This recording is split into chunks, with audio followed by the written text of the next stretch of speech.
Perkenalkan, saya Hanifah Nopianti, NIM 18510012, Prodi Pendidikan Matematika. Pemantapan sidang dengan judul skripsi pengembangan ELKPD materi peluang menggunakan problem based learning berbantuan 3D Page Flip profesional terhadap kemampuan penalaran matematis siswa SMK Negeri.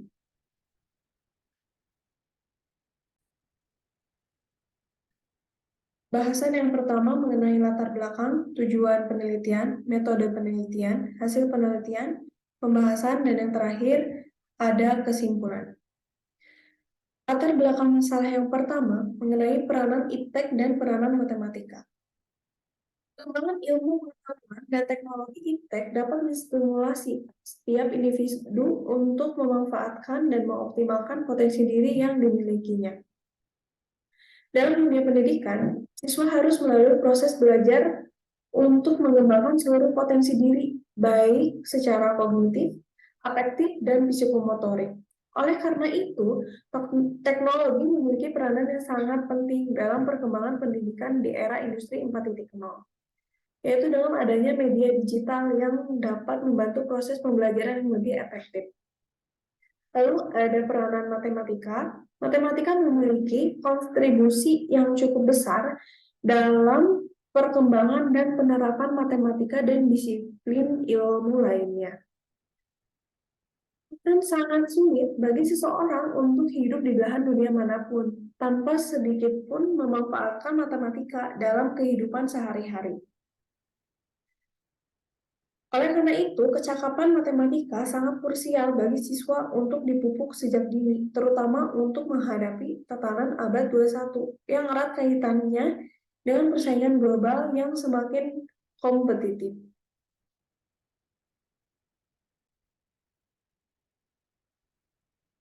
Yang kedua, pembelajaran daring dengan pengembangan ELKPD materi peluang menggunakan problem based learning berbantuan 3D Page Flip. Mengingat pentingnya kemampuan siswa yang perlu dikuasai, maka diperlukannya saat ini bahan ajar yang lebih efektif, inovatif, dan kompetitif berbentuk digital untuk mengatasi permasalahan belajar siswa. Maka digunakanlah media berbasis information and communication technology yang sangat penting di era globalisasi saat ini. Karena memiliki layanan yang sangat menarik agar siswa tidak mudah bosan, yang salah satunya media pembelajaran menggunakan ELKPD 3D Page Flip profesional.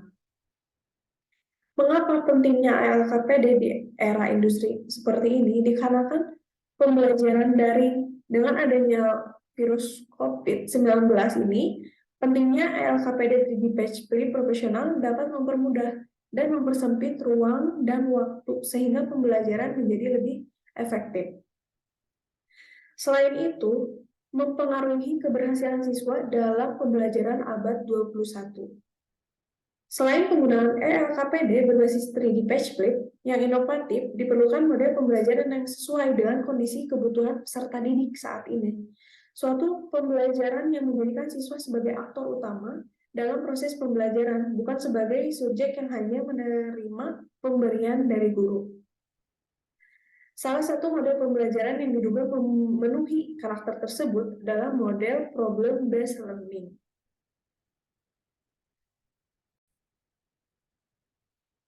Dikarenakan pembelajaran problem-based learning ini dapat didefinisikan sebagai jenis pembelajaran yang melibatkan masalah yang memberi kesempatan untuk merancang suatu kegiatan investigasi menggunakan pemecahan masalah untuk sampai pada kesimpulan.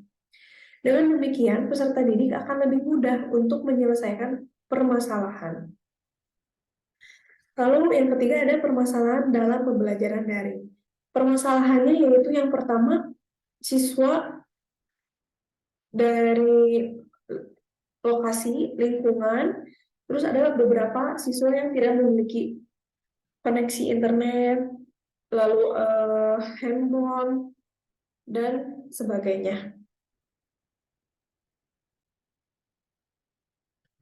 Lalu ada tujuan penelitian. Yang pertama, proses pengembangan bahan ajar materi peluang dengan menggunakan problem-based learning berbantuan software 3D PageFlip profesional. Yang kedua, kelayakan bahan ajar materi peluang dengan menggunakan problem-based learning berbantuan software 3D PageFlip menurut ahli dan praktisi. Yang ketiga, bagaimana efektivitas lembar kerja peserta didik pada materi peluang dengan menggunakan problem-based learning berbantuan software 3D PageFlip profesional. Lalu yang keempat, kendala-kendala apa yang ditemui pada saat pengembangan lembar kerja peserta didik pada materi peluang dengan menggunakan problem-based learning berbantuan software 3D PageFlip profesional. Di sini ada metode penelitian. Metode penelitian menggunakan deskriptif kualitatif. Lalu subjek penelitiannya yaitu siswa kelas 12 sebagai uji coba terbatas dan juga uji coba lebih luas. Lalu ada kelas 11 di salah satu SMK negeri di Kota Cimahi ini merupakan masuk pada implementasi dari penelitian tersebut. Yang ketiga ada instrumen. Instrumen menggunakan tes tulis, angket respon guru dan siswa, lalu lembar observasi guru. Prosedur penelitian. Prosedur penelitian akan dipaparkan di slide berikutnya. Pengolahan data menggunakan Microsoft Excel 2013. Uji coba instrumen. Yang pertama ada validitas, reliabilitas, daya pembeda, dan indeks kesukaran. Di sini ada studi pendahuluan dan studi kepustakaan, lalu merancang, setelah dirancang lalu divalidasi, setelah divalidasi uji coba terbatas, setelah uji coba terbatas ada revisi atau tidak, lalu ada uji coba lebih luas, setelah itu divalidasi kembali, sudah divalidasi, baru kalau misalkan perlu masuk ke tahapan implementasi. Lalu di sini ada tahapan penelitiannya. Kita mengikuti tahapan pengembangan dari Board and Galt. Yang pertama, tahapan studi pendahuluan dan studi kepustakaan. Sebelum kita ke lapangan, yang pertama itu tahap studi pendahuluan dan studi kepustakaan adalah tahap awal pada proses pengembangan lembar kerja peserta didik. Pada analisis awal dilakukan sebuah survei lapangan agar peneliti mengetahui keadaan di lapangan yang akan diadakan penelitian, yaitu di SMK Negeri 3. Kegiatan observasi dilakukan untuk menyesuaikan lembar kerja peserta didik yang akan dikembangkan di sekolah. Lalu yang kedua ada tahap perencanaan. Tahap ini merupakan lanjutan dari hasil studi pendahuluan dan kepustakaan. Peneliti mencoba mengembangkan lembar kerja peserta didik didasari dengan materi peluang yang juga disesuaikan dengan kalender pendidikan dan juga silabus sekolah. Lalu ada yang ketiga, tahap pengembangan produk awal. Peneliti menyusun desain lembar kerja peserta didik elektronik dengan menggunakan model pembelajaran problem-based learning. Setelah menyusun produk RPP, lalu ada LKPD, setelah itu masuk ke tahap uji lapangan awal atau uji coba terbatas. Setelah semua produk sudah divalidasi oleh 2 dosen pembimbing dan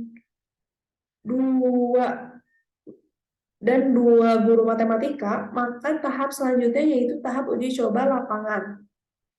Uji coba terbatas. Uji coba lapangan awal dilaksanakan dengan setengahnya dari kelas, yaitu 15 siswa.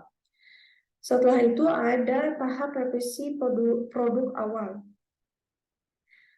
Berdasarkan hasil uji coba lapangan awal yang dilaksanakan di kelas Cimahi Media Pembelajaran, ini mendapatkan hasil kepraktisan yang sangat praktis sehingga tidak mengalami perbaikan. Lalu tahap uji coba lapangan lebih luas. Pada tahap ini uji coba lapangan inti ya, atau titik penentu dari uji coba lebih luas. Lanjutan dari awal, uji coba terbatas. Lembar kerja peserta didik diuji cobakan dengan subjek uji coba lebih banyak, yaitu satu kelas atau 34 siswa. 34 siswa yang sudah mempelajari materi ini. Diajarkan di kelas 12. Lalu ada tahap revisi operasional. Berdasarkan hasil uji coba lapangan awal, uji coba terbatas yang dilaksanakan di kelas 2 SMK Negeri 3 Cimahi, media pembelajaran ini mendapatkan hasil kepraktisan yang sangat praktis, sehingga tidak mengalami perbaikan lebih lanjut. Lalu tahap pelaksanaan implementasi. Uji coba pelaksanaan implementasi dilaksanakan dengan 6 pertemuan. Di antaranya 5 pertemuan melaksanakan pembelajaran dengan lembar kerja peserta didik, dan 1 pertemuan melaksanakan post-test. Uji coba pelaksanaan implementasi dilaksanakan di SMK Negeri 3 Cimahi dengan melibatkan 34 siswa. Selanjutnya tahap revisi produk awal. Tahap revisi produk akhir berdasarkan coba pelaksanaan implementasi yang dilaksanakan di kelas 11 Multimedia 3 SMK Negeri 3 Cimahi. Lembar kerja peserta didik sudah layak dan baik digunakan untuk pembelajaran di kelas.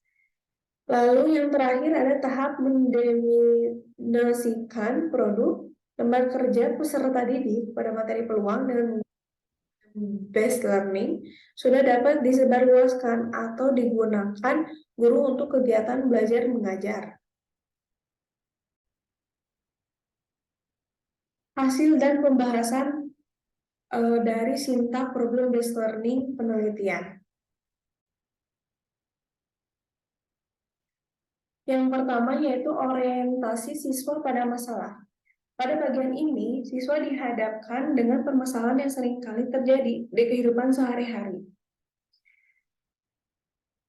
Siswa diberikan LKPD. Yang pertama, selalu dihadapkan dengan permasalahan awal. Yang kedua, mengorganisasikan siswa. Di sini siswa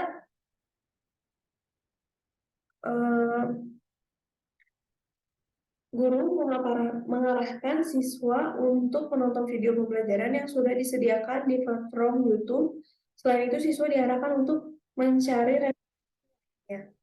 Yang ketiga ada membimbing penyelidikan individual. Pada bagian ayo berpikir, guru membimbing siswa menyelesaikan permasalahan yang diberikan sebelumnya. Lalu yang keempat, mengembangkan atau menyajikan hasil karya. Pada bagian ini, siswa dihadapkan dengan permasalahan yang berbeda. Diharapkan guru mampu mengembangkan dan menyajikan hasil karya siswa. Guru di sini mendorong siswa untuk aktif dalam pembelajaran dengan cara bertanya kepada siswa lain, dan guru mengamati perkembangan proses pembelajaran siswa. Guru mengarahkan siswa untuk menyelesaikan permasalahan, lalu diarahkan peserta didik lainnya untuk memperhatikan karena salah satu siswa presentasi di depan kelas seperti itu. Lalu yang kelima, menganalisis dan mengevaluasi masalah. Evaluasi terhadap penyelidikan mereka dan proses-proses yang mereka gunakan. Pada bagian ini, siswa menggali berbagai informasi dan menyelesaikannya pada bagian ini, guru mengevaluasi hasil siswa dan guru menguatkan kembali hasil siswa dengan memberikan jawaban yang sebenar-benarnya. Nah, lalu di sini ada validitas produk. Hasil dari validitas yang dilakukan oleh 2 dosen pembimbing, 2 guru matematika, untuk mengetahui kelayakan materi dan lembar kerja peserta didik, sudah dikembangkan. Berikut disajikan rekapitulasi hasil validitas produk. Pembimbing 1, hasil 77%, pembimbing 2 77%, kriteria valid, guru matematika 1 dan 2 79%, kriteria valid, rata-rata 79,8%, 78% cukup valid. Lalu ada rekapitulasi uji kepraktisan.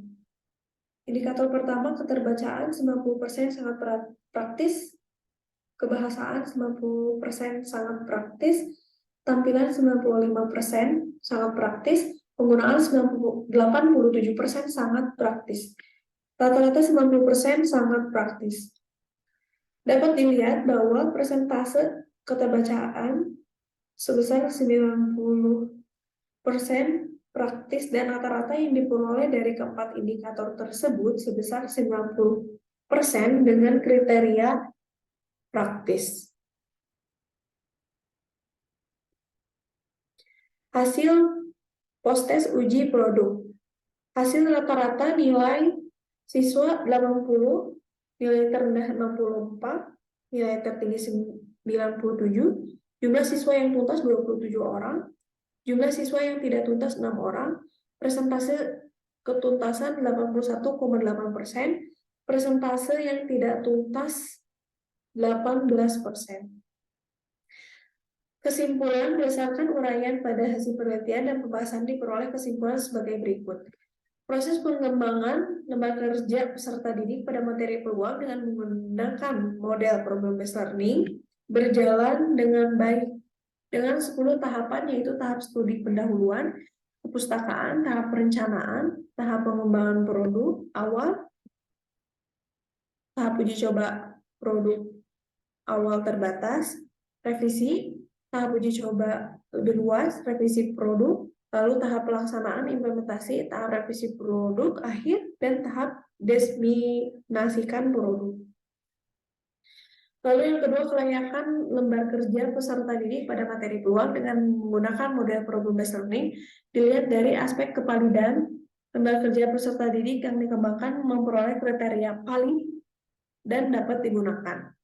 Kemudian efektivitas lembar kerja peserta didik pada materi peluang dengan menggunakan problem-based learning terhadap penalaran matematis siswa dilihat dari implementasi hasil kemampuan penalaran matematis siswa memperoleh rata-rata melebihi KKM. Namun, tidak semua tuntas. Ada beberapa siswa yang nilainya di bawah KKM. Tentunya terdapat beberapa kendala-kendala yang ditemui pada saat pengembangan lembar kerja. Dengan menggunakan problem-based learning, di antaranya siswa belum memahami model pembelajaran menggunakan problem-based learning. Tidak semua siswa memiliki handphone kuota memori yang besar untuk pembelajaran daring dengan pemakaian aplikasi 3D Page Flip. Beberapa siswa kurang memperhatikan guru. Lalu lemahnya usaha siswa dalam memecahkan atau menemukan masalah yang diberikan. Sekian dari pemantapan sidang. Assalamualaikum warahmatullahi wabarakatuh.